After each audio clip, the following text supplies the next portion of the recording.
Baik ibu-ibu, bapak-bapak guru SD 20, hari ini Ibu akan menjelaskan PowerPoint tentang observasi praktik kinerja guru. Di sini yang Ibu jelaskan di sini itu refleksi dari program pengembangan kompetensi guru. Nah, indikatornya yang pertama yaitu yang saya pilih adalah refleksi program pengembangan kompetensi guru. Praktek yang dilihat yaitu tingkat upaya memandu refleksi pelaksanaan program pengembangan kompetensi guru yang berpusat pada peningkatan kualitas pembelajaran. Jadi di sini Ibu sudah mengadakan kamu observasi. Nah, ini tindak lanjut dari pada saat Ibu melaksanakan observasi Bapak Ibu di kelas masing-masing. Target yang perilaku yang dinilai itu yang pertama kepala sekolah, karena yang bertindak sebagai penilainya di sini adalah ibu sebagai kepala sekolah. Di sini kepala sekolah melibatkan guru dalam memberikan umpan balik, termasuk terhadap jenis besaran dukungan ke guru. Yang kedua, kepala sekolah memandu refleksi mendalam, termasuk membicarakan kesulitan dalam pengembangan kompetensi guru. Jadi setelah ibu melihat bapak ibu ngajar di dalam kelas, nanti baru ketahuan yang perilaku yang ibu ambil dari pada saat bapak ibu mengajar di dalam kelas. Lanjut di sini, apa itu pengembangan kompetensi guru? Program pengembangan kompetensi guru adalah salah satu upaya dalam meningkatkan kualitas guru demi tercapainya pembelajaran yang berpusat kepada peserta didik. Karena di sini kita atau kamu sebagai guru itu kalau mengajar itu pusatnya kepada peserta didik. Siapa di sini yang dinamakan peserta didik? Iya, siswa kita yang ada di dalam kelas. Peningkatan kemampuan guru merupakan cara untuk meningkatkan standar kompetensi guru sesuai dengan tuntutan pekerjaan dan ilmu pengetahuan, teknologi dan seni. Peningkatan kompetensi harus dilakukan secara terus-menerus agar ada pembaharuan. Jadi setiap hari atau setiap tahunnya itu harus berubah-ubah. Jadi harus ada peningkatan dari semua guru yang bertindak sebagai dewan pendidik di sekolah masing-masing. Di sini ada pertanyaan, kenapa guru harus meningkatkan kompetensi? Nah, itu bisa Bapak Ibu lihat di sini. Yang pertama, guru merupakan salah satu profesi yang harus dikerjakan secara profesional. Bapak Ibu profesional tidak? Iya, profesional. Dibuktikan dengan apa Bapak Ibu profesional? Iya, adanya tunjangan sertifikasi, berarti Bapak Ibu sudah profesional semua. Prinsip profesional ini akan mendukung ilmu pengetahuan yang berkualitas. Pasti kalau Bapak Ibu sudah profesional, hasilnya akan lebih baik dan mendukung ilmu pengetahuan yang berkualitas. Untuk mewujudkan profesionalitas guru maka perlu belajar seumur hidup. Nah, jadi yang belajar itu bukan saja siswa, kita guru, Bapak Ibu juga masih harus belajar. Nah, yang selanjutnya yang kedua, perkembangan teknologi, sosial dan budaya menuntut guru harus belajar ilmu baru dan merespons segala perubahan akibat adanya teknologi digital. Guru juga harus beradaptasi dengan penggunaan teknologi. Nah, alhamdulillah untuk di SD 20 ini semua guru sudah bisa teknologinya ya. Terutama menggunakan laptop. Jadi alangkah lebih baiknya Bapak Ibu kalau di kelas itu mengajar menggunakan media laptop, menggunakan InFocus. Jadi anak lebih terarah untuk mengikuti pembelajaran yang kita berikan. Lanjut lagi yang ketiga, karakter peserta didik dari generasi ke generasi mengalami perubahan. Benar nggak ini? Ya benar. Baik secara sosial maupun mental, sehingga guru harus memahami karakter peserta didik dengan baik sesuai dengan generasinya. Sekarang Ibu contohkan.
pada saat pelatihan itu harus diterapkan.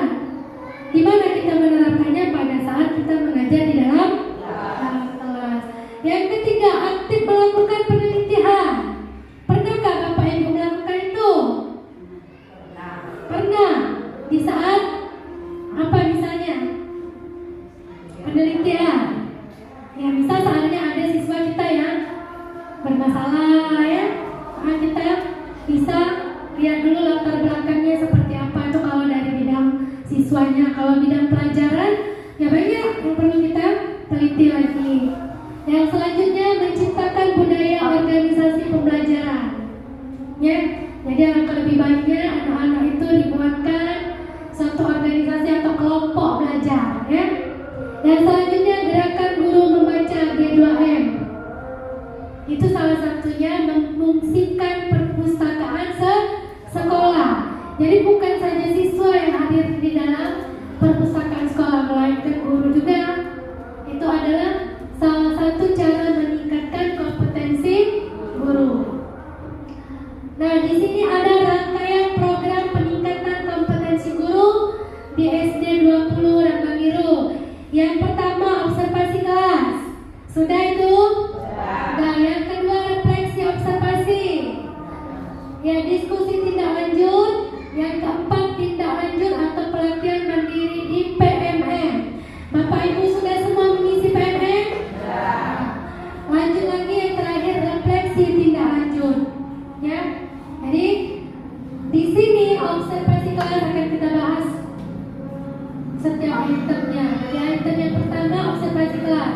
Apa itu observasi kelas? Observasi pembelajaran di kelas telah dilaksanakan pada bulan Februari kemarin. Benar itu? Ya, hasil observasinya berupa catatan observasi dan rekomendasi kepala sekolah yang telah Ibu berikan dengan Bapak Ibu. Sudah diterima? Oke, lanjut. Nah, di sini ada salah satu contoh. Pada saat Ibu melakukan observasi itu di kelas Ibu Arianti, ada ibunya ya? Ada. Nah, itu pada tanggal 25 Februari dalam mata pelajaran Bahasa Indonesia, topiknya bersikap baik terhadap teman. Nah, di sini Ibu sudah melihat bagaimana seorang Ibu Arianti mengajar di kelas dengan mapel kipas. Ya, itu bisa dilihat contoh foto-fotonya, kegiatannya itu. Selanjutnya lagi tuh Bu Yanti itu di kelas rendah. Lanjut lagi tuh di kelas tinggi dengan Ibu Sania dan Ibu Sania. Nah, itu pada tanggal 27 Februari 2025, mapel IPAS bagaimana kita hidup dan bertumbuh. Ya, nah di situ juga Ibu sudah memberikan catatan-catatan hasil dari observasi kepada semua guru. Namun yang Ibu buat di PowerPoint ini hanya contohnya saja. Kalau Ibu nak buat semuanya mungkin terlalu banyak ya, karena guru kita banyak. Jadi ambil buat contoh. Hasil dari observasi itu, ini kepala sekolah memberi catatan seperti yang Ibu katakan tadi ya, observasi dan rekomendasi pengembangan kompetensi guru. Yang selanjutnya, refleksi observasi. Jadi setelah melaksanakan itu kita refleksi. Yang pertama, setelah Ibu ngadepi Bu Popi, Bu Pero, Bu Astia dan semuanya, ini hasilnya. Ibu melakukan observasi. Yang pertama, guru-guru kesulitan mengatur waktu agar proses pembelajaran sesuai dengan perencanaan. Benar itu? Iya, karena guru terlalu asik mungkin memberikan materi sehingga tidak terkontrol lagi waktunya. Ya. Terus yang selanjutnya, guru telah menyampaikan penjelasan terstruktur dan logis. Namun masih ada peserta didik yang agak lambat dalam memahami penjelasan dan instruksi guru. Di situ kamu ada rencana pembelajaran. Jadi sudah sesuai dengan rencana pembelajaran, namun pada kenyataannya masih ada peserta didik yang agak lambat memahami, ya, memahami penjelasan dan instruksi guru. Itu perlu ke depannya diperbaiki lagi. Setelah Bapak Ibu menerima catatan dari Ibu, perbaiki lagi apa-apa yang menjadi kekurangan Bapak Ibu selama mengajar. Yang ketiga, masih ada beberapa guru yang belum menggunakan media pembelajaran. Nah, inilah Bapak Ibu, media pembelajaran itu tidak bisa lepas dari kita sebagai guru. Karena motivasi siswa itu, apalagi kelas rendah, kalau sudah lihat gurunya membawa selembar kertas yang beda, warna-warni, itu sudah menimbulkan motivasi bagi dia. Apa sih yang dibawa ibu itu? Nah, tapi dari sekian banyak guru masih ada yang belum menggunakan media pembelajaran. Untuk kedepannya segera ditindaklanjuti menggunakan media pembelajaran. Guru profesional harus menggunakan media laptop. Ya, Infokus kita harus pakai. Lanjut lagi yang keempat. Guru perlu menggali lebih dalam tentang aktivitas, interaksi dan instruksi pembelajaran melalui pelatihan secara mandiri di PMM. Dan jika diperlukan mengikuti pelatihan secara luring, dia secara langsung ya. Bisa Bapak Ibu ikuti? Lanjut. Nah, di sini refleksi setelah mengikuti pelatihan. Jadi ada refleksinya Bapak Ibu. Yang pertama itu kira-kira dari sekian banyak guru di SD 20 ini, pertanyaan yang pertama, pelatihan apa saja yang telah Bapak ikuti dari bulan Januari sampai April? Kira-kira yang pernah pelatihan kemarin bisa disebutkan pelatihan apa? Bisa, ada yang bisa menyebutkan? Perkenalkan diri dulu. Pelatihan apa? Terima kasih, nama saya Poppy Pramana-Sari, saya wali kelas 2B. Pelatihan yang saya ikuti dari bulan Januari sampai April 2025 adalah pelatihan mengenal paradigma baru dalam pembelajaran. Itu dilaksanakan di SD Negeri 13 Rambang Lubu. Kami kemarin itu berempat ya, berempat. Jadi pelatihan, salah satu pelatihan itu tentang paradigma baru dalam pembelajaran. Terima kasih. Ya, kasih aplaus dulu untuk Ibu Poppy. Oke, yang selanjutnya, ini pertanyaan yang kedua. Apa inspirasi yang Bapak Ibu dapatkan dari pelatihan yang bisa diterapkan saat pembelajaran?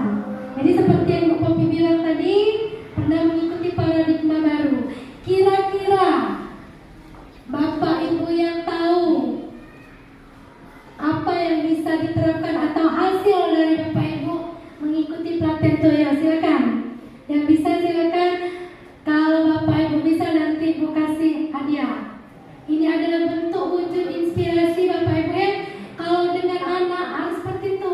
Jadi kalau anak yang menjawab itu harus diberi penguatan atau inspirasi ya. Oke, siapa yang bisa? Ya silakan Ibu Rita. Ya kasih tepuk tangan dulu untuk Rita. Ya Rita bantu Rita.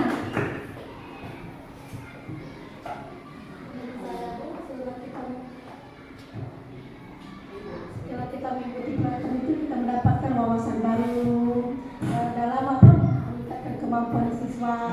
Dapat apa, ibaratnya apa tuh pengalaman baru oleh kita pelatihan tadi. Sekian dulu saya. Terima kasih. Ayo kasih tepuk tangan. Ayo coba, mungkin ada yang lain yang lebih. Karena itu menurut Bu Ita, mungkin yang lain. Ayo menurut yang lainnya, Ibu Wiwi, ayo silakan. Ini Bu Wiwi.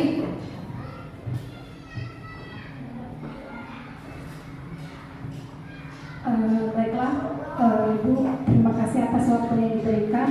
Jadi di sini mungkin kemarin saya tidak mengikuti barengan sama rombongan guru-guru untuk mengikuti paradigma baru, tapi untuk pelatihan Januari sampai April 2025 kemarin saya sempat mengikuti pelatihan FTD Ibu, jadi Festival Tunas Bahasa Ibu.